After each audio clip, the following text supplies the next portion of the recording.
There are some books which never get old, and one such classic is The Seven Habits of Highly Effective People. And that's the book we're going to talk about today. Perhaps one of the finest pieces of informal literature that has ever been written. And none other than Dr. Stephen Covey is the creator of this masterpiece. So what is this book about? And especially if you belong to a young generation, that is the Generation Z, most of you may not have read this book or heard about this book. But let me tell you, it's one of the finest pieces of management philosophy, both for personal management and organizational management, that you could come across. So what is the seven habits and how do we acquire these habits and why should we imbibe them is something that we are going to look at. So without any further ado, let's get to understand more about this gem of a book. So The Seven Habits of Highly Effective People, as I said, is a book written by Dr. Stephen R. Covey. Unfortunately, he is no more with us, but he left a legacy for generations to follow. So Dr. Stephen Covey was an author, a management guru, one of the most influential people, amongst the most 25 most influential people in 1996, as per the Time magazine. And he has been a speaker, an educator, an author, a businessman, and whatnot. A man who donned multiple hats. And apart from this, he's also written many other books like First Things First, The Eighth Habit. But this book that we are referring to has been arguably his finest work. There could be many more, but according to me, I read this as the finest creations by Dr. Covey. So let's get to understand about the seven habits. So this is what the seven habits look at a glance. So when we talk about the seven habits, these are seven important areas that one could master both personally and professionally to excel. Now, these seven areas are in a distilled format, but they give you a deep insight about how we should look forward to living our life in personal capacity as well as in our professional capacity as well. So what are these seven habits? They are, first one is be proactive. Then you have begin with the end in mind, put first things first, think win-win, seek first to understand, then to be understood, synergize and sharpen the saw. So let's go through each one of them and get to understand each of these in further depth. So the first habit is be proactive. Now, what is the meaning of being proactive? A lot of people, unfortunately, end up being reactive, which means to react to a particular situation rather than taking complete accountability for the situation. So look at these two images on screen here. One of them is called a circle of concern. The other is called circle of influence. Both are depicted by different colors. So people who are proactive, who take complete ownership and responsibility for the things that happen in their life, tend to live with a proactive focus. That is, you say that what is happening in my life is my own doing. And therefore, you tend to believe that you have greater control, greater influence on what happens in your life. And therefore, you see for people who are having a proactive focus, the circle of influence is much bigger as compared to what we call as the circle of concern. Now, circle of concern are things that tend to create problems for you, tend to bother you. But people who are reactive, who often are caught up in negative cycles of thinking, who blame it on luck, always believe that, you know what, I don't have much of a control on what happens in my life. And therefore, they actually let control slip off their hands. So the first thing the book talks about is why it is important for us to take things as they come, but at the same time, take responsibility for what happens in our life, not blame it on someone else or condition or luck or destiny, but to say that this is my own doing. And if it's not my own doing, I can still try to influence what is happening in my life. That is what we try to focus on, which is the circle of influence. The more you focus on your circle of influence, you can expand its reach and the circle of concern shrinks in size. So be proactive is the first thing the book talks about. The second one, which is one of my personal favorites, is begin with the end in mind. Now, often when we start something, a lot of times people seem to be confused. They have no clue what they are wanting to do. Right. And it reminds me of this situation in Alice in Wonderland, written by Lewis Carroll, where this girl Alice comes across a crossroads. There are two roads there, and she's confused which one to take. So she looks around for help, and there is a cat sitting on top of a tree. So Alice looks at the cat and says, I'm confused. I don't know which road to take. Could you please tell me which one should I take? And the cat says, okay, I'll help you. tell me, where do you want to go? And the girl Alice thinks for a moment and says, well, I really don't know. And then the cat replies, if that is the case, take any road because it doesn't matter. Now, what is true of Alice is also true of a lot of people, including me at times, because many a times we don't know what is the end point. But it's good to know what is the end that we have in mind. Whether we will be able to realize that or we will be able to reach that point is a separate story altogether. But when you begin with the end in mind, you have a lot of clarity. You understand what actions are you supposed to take. You never deviate from the purpose or the goal with which you started.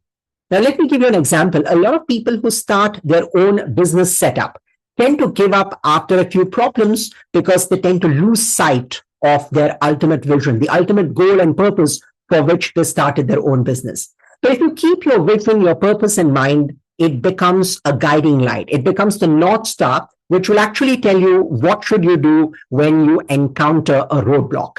And that is why beginning with the end in mind is extremely crucial. And that's one of the other things that Dr. Covey talks about is you've got to keep your end in mind because it is a guiding source of inspiration for you.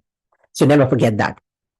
The next thing that we talk about in this book, it's habit number 3, put first things first. Now, this actually talks a lot about time management, but if you look at it, it's also about life management in a sense. So what does first things first look like? So first things first basically talks about a matrix, a time matrix, where you have better control on how you spend your time, right? If you look at the people who are successful vis-a-vis those people who are not so successful, one of the major distinction factors is how successful people spend their time. I would rather say how they invest their time. And that is what this particular habit talks about.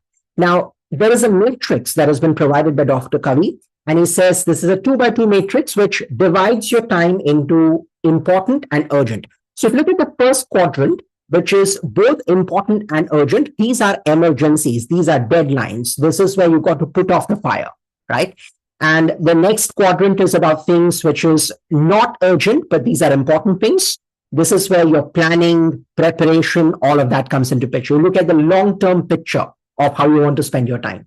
Quadrant number 3 is urgent but not so important. These are pressing distractions which tend to take away your peace of mind and they deviate you from your goal. And the last one, of course, is neither important, not urgent. So if you look at quadrant number 3 and 4, these are best avoided or you keep that to the minimum. Unfortunately, a lot of times people end up spending more time in quadrant number 1, which is always meeting emergencies. But what it also tells us is if you always have an emergency, it basically means that you haven't learned to master how you spend your time well. But smart thinkers, people with a long-term vision, people who are well prepared and planned, they spend most of their time in quadrant number 2. Look at quadrant number 2, it talks about long-term thinking. It talks about things which are most important for you, which is your family, your personal goal, your health, your career. And that's why when you try to put first things first, your agenda has to focus on things which are not urgent, but they are important for you and your life. And that's what this particular habit talks about, putting first things first, things which are absolutely critical, things which can make or break your career, your life, your health.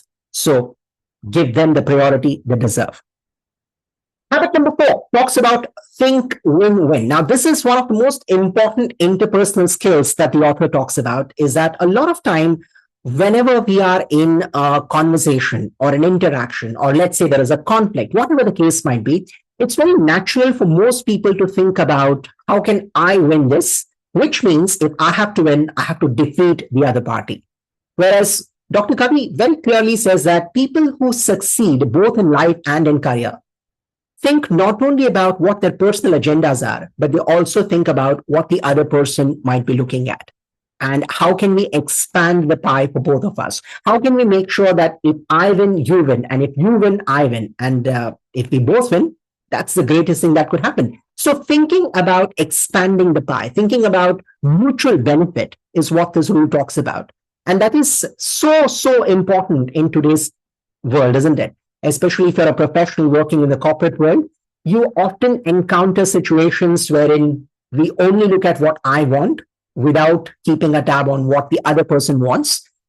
And therefore, thinking win-win can take us to the next level of accomplishment because it expands the opportunity for both of us, right? And therefore, thinking win-win is one of the most crucial interpersonal skills that anyone can develop and must develop. So whether you're a student, whether you are a teacher, whether you are an educator, a corporate professional, or a businessman, in any interaction, in any conversation that you have with people, try to think, how can this be mutually beneficial rather than just being selfish about the whole thing? And I think that's where thinking win-win is an absolute must for anyone. Habit number 5, this is also a great habit to master. It says, first seek to understand, then to be understood. Now, what does that mean? It basically talks about developing and demonstrating empathy. How often do we expect the other person to understand our feelings, to understand our expectations, without us trying to understand their feelings and their expectations? So this particular habit talks about listening to what others really are telling you and then trying to empathize with them. Okay. And that's why it's very important that if you want people to understand your perspective, you are first willing to understand their perspective. And that's where it's much more easier for you to navigate, even in difficult conversations, for you to find out a solution in case of deadlocks. And that requires you to demonstrate listening, demonstrate empathy. Because the more we do that, the more we allow ourselves an opportunity to understand the perspective of the other party. And therefore, we are also in a much better situation to explain ourselves.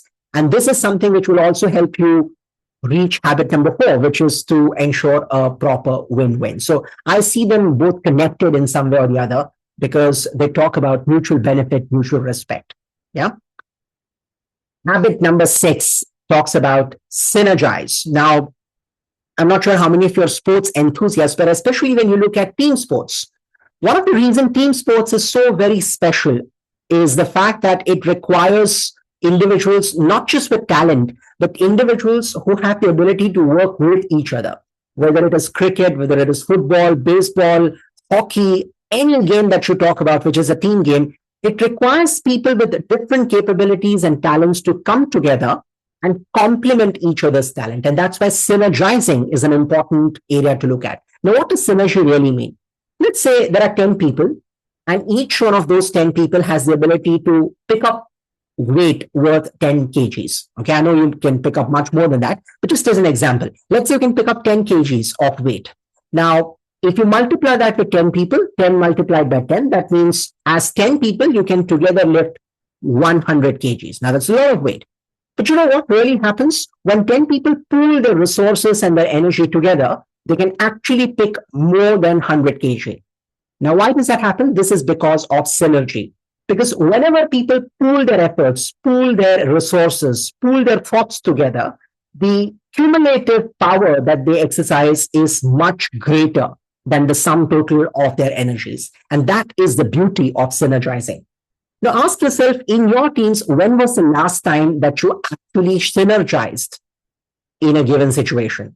Or when was the last time perhaps you could synergize as a cross-functional team within an organization, where there are different teams coming together? Could you synergize? Could you put your energies together and come up with something truly spectacular? So synergizing requires us to make sure that the sum total of our energy far exceeds the collective power that we have. And that is something which is really special.